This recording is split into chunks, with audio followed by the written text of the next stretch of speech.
أكبر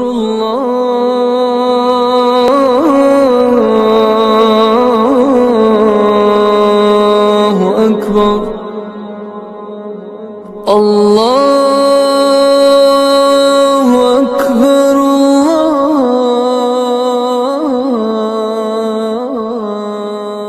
أكبر.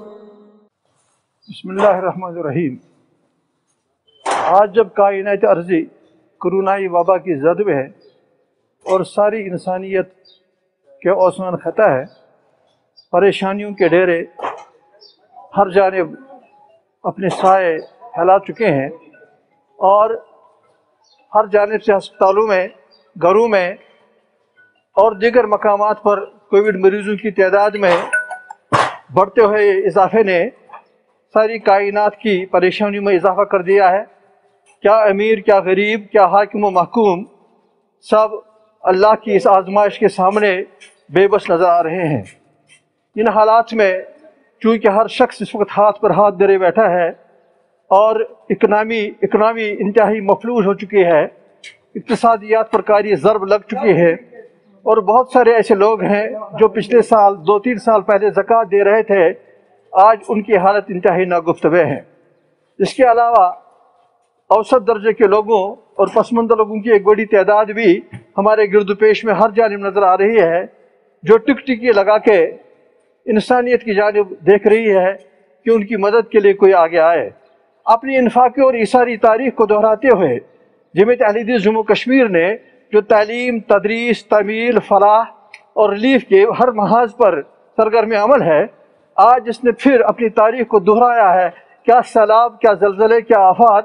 ہر وقت اس کے جوانوں نے کمر بستہ ہو کر انسانیت کی بلا تمیز اور بے لوث خدمت کی ہے. پچھلے سال بھی کووڈ کے آغاز پر انہوں نے جان جوخم میں ڈال کر انتہائی دشوار گزار مراحل کو طے کرتے ہوئے ہر علاقے میں اور ہر علاقے کے مستحقین میں امداد پہنچائی تھی. آج پھر اس کا بیڑا اٹھایا گیا ہے. میرے ساتھ جمعیت اہل حدیث جموں کشمیر کے صدر محترم پروفیسر غلام محمد بٹ صاحب المدنی ہیں، اس کے نائب صدر ڈاکٹر عبداللطیف الکندی صاحب ہیں جو اس جمعیت ریلیف مشن کی حسب سابق قیادت کر رہے ہیں.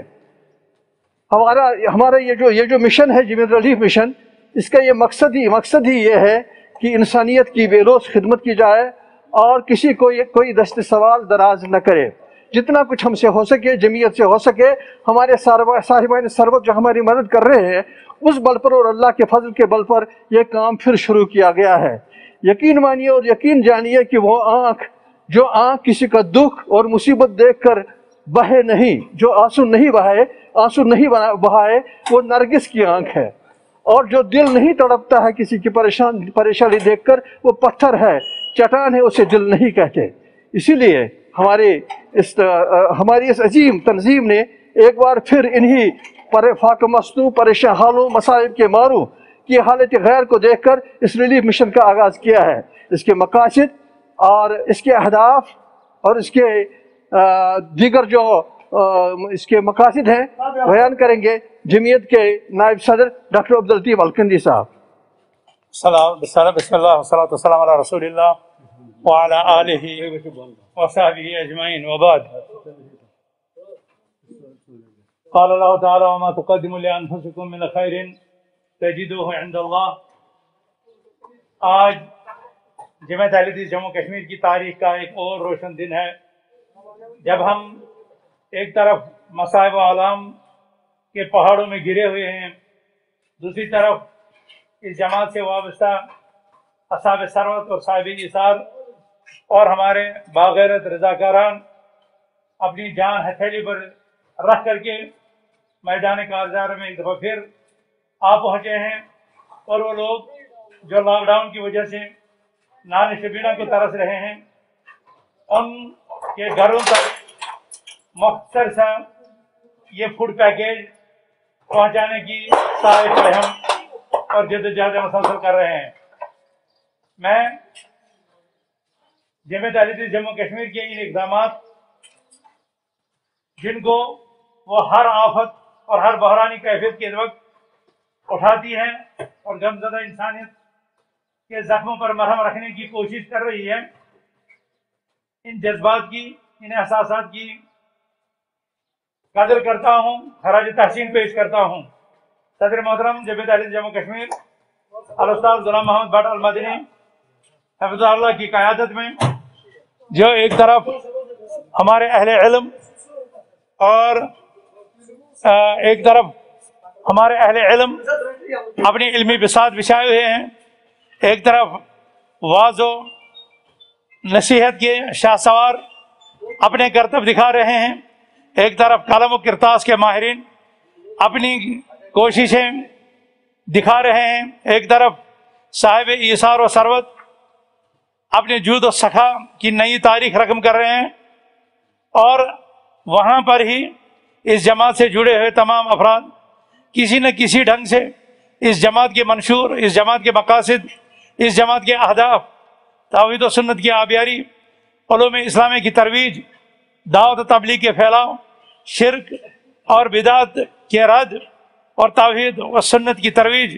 کی خاطر دن و رات محنت اور جدوجہد کر رہے ہیں۔ اور اس کے ساتھ ساتھ جب جب انسانیت کو کوئی عارضہ لاحق ہوا، جب جب انسانیت کو کوئی بحران درپیش آیا، تب تک خواہ وہ میڈیکل فیلڈ ہو یا وہ سوشل ویلفیئر کا، سماجی بہبود کا، رفاع عامہ کا میدان ہو، جمعیت اہل حدیث جموں کشمیر سے وابستہ پیر و جواں، مرد و زن اس میدان میں، اس آتش نمرود میں کود پڑے، اور الحمدللہ ہر میدان سے وہ کامیاب اور سرخرو ہو کر کے نکلے۔ آج جمعیت ریلیف مشن کے ذریعے سے الکل سلف للبنات کے اس مستودع یعنی اسٹور سے جو اہل ثروت اور صاحب ایثار افراد نے اپنے محتاجین اور ضرورت مند بھائیوں کے لیے ایثار اور ہمدردی کی جو داستانیں رقم کی، اور اس سلسلے میں آج صدر محترم کی قیادت میں یہ ایک ریلیف ڈرائیو شروع کی گئی۔ اس کا مقصد یہ ہے کہ اس وقت شہر سری نگر میں بہت سے لوگ تالا بند اپنے گھروں میں بیٹھے ہیں اور وہ نان شبینہ کو ترس گئے ہیں۔ ہم تھوڑا سا ان کی دکھتی رگ پر، نبض پر ہاتھ انگلی رکھیں اور ان کے زخموں پر کچھ تھوڑا سا مرہم رکھیں، اور کچھ ان کے غم اور پریشانیاں کم کرنے میں رول ادا کریں، خاصتاً جب ہم ماہ رمضان کا آخری عشرہ گزار رہے ہیں اور یہ مہینہ ہی جود و سخا اور ایثار اور فیاضی کا ہے۔ تو یہ ڈرائیو آج شروع کی گئی، اور اس ڈرائیو کے تحت انشاءاللہ سری نگر کے مختلف علاقہ جات میں ایک منظم پروگرام کے تحت مختلف گاڑی اور رضاکار قافلوں کے ذریعے سے ہمارا یہ ریلیف مشن جاری رہے گا، اور ضرورت مندوں تک انشاءاللہ ایک مناسب پروگرام اور مربوط پروگرام کے تحت پہنچے گا۔ اس حوالے سے میں یہ بات کہنا ضروری سمجھتا ہوں کہ اسی قوم و ملت کے وہ بھی سپوت ہیں جو اپنے گھروں میں بیٹھ کر کے جمعیت اہل حدیث جموں کشمیر کو الحمدللہ اپنے ایثار سے نوازتے ہیں، اور ہم ان کی یہ امانت یہاں لوگوں تک پہنچانے کا فریضہ انجام دے رہے ہیں۔ اس لیے میں اس پروگرام کے ذریعے سے اپیل کرتا ہوں کہ اہل ثروت جو دوسرے ہیں، جو ابھی تک صرف تماشا گیر کے حیثیت سے بیٹھے ہیں، ان سے بھی گزارش کرتا ہوں کہ اس وقت قوم و ملت کو جو آزمائش درپیش ہے یہ بہت سخت ہے، اس لیے آگے بڑھنے کی ضرورت ہے۔ جہاں آکسیجن کی ضرورت ہو وہاں آکسیجن فراہم کی جائے، جہاں غذائیت کی ضرورت ہو وہاں غذائیت فراہم کی جائے، اور جہاں دوائیوں کی ضرورت ہو وہاں دوائیاں کی جائے۔ صدر محترم کی قیادت میں جمعیت کے مختلف شعبوں نے الحمدللہ ان مختلف فیلڈوں میں قدم اٹھایا ہے۔ میں آپ سے گزارش کرتا ہوں کہ ان خاکوں میں رنگ بھریے، آگے بڑھیے، اپنا قیمتی مال اللہ کی راہ میں پیش کیجیے، تبھی جا کر کے یہ کارواں، یہ قافلہ رواں دواں رہے گا، اور جمعیت اہل حدیث کا وہ عظیم خواب شرمندہ تعبیر ہوگا جس کے تحت ہم قوم و ملت کے ایک طرف دینی، دوسری طرف تعلیمی، تیسری طرف دعوتی اور چوتھی طرف رفاہی اور سوشل ویلفیئر کے میدان میں خدمت کے جو ہے پابند ہے۔ تو میں سمجھتا ہوں کہ جمعیت اہل حدیث کے اس ریلیف مشن کا بھی یہی مقصد ہے کہ ہم دکھتی رگ پر ہاتھ رکھیں اور سسکتی انسانیت کو بچانے کی اپنی سی ایک کوشش کریں۔ اللہ تعالیٰ سے دعا ہے کہ رب العالمین اس مشن کو کامیاب کرے، ہمارے علماء کو، ہماری قیادت کو، ہمارے ذمہ داروں کو، ہمارے صاحب ثروت کو، ہمارے رضاکاروں کو، ہمارے مرد و زن کو اللہ سبحانہ وتعالیٰ اپنی حفظ و امان میں رکھے، اور اس کورونا وبا سے ہم سب کو نجات دیں، ہمارے اقتصادیات کو اللہ سبحانہ وتعالیٰ بحال فرمائے، ہمارے ایمان اور ہمارے عقیدے کی اللہ سبحانہ وتعالیٰ حفاظت فرمائے۔ وصلی اللہ تبارک و تعالیٰ علی خیر خلقی محمد وآلہ وصحبہ اجمعین۔ السلام علیکم ورحمۃ اللہ وبرکاتہ.